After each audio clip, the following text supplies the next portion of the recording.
Adding new value in dictionary. Adding new value in dictionary. Actually, you can add to dictionaries at any time you need in your program. Let's see how. So to add a key value to dictionaries, go to brackets. As you can see here, we have our previous dictionary, dic.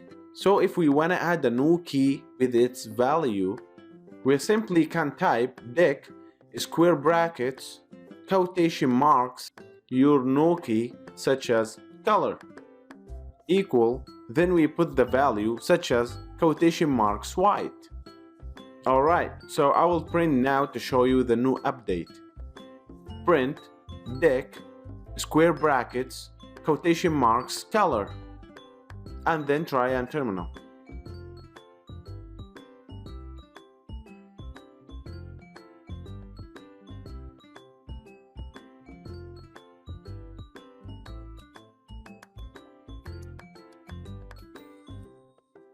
Very cool. As you can see here, the white value has been added well. Alright, now you need to do your code by yourself. Thank you for watching.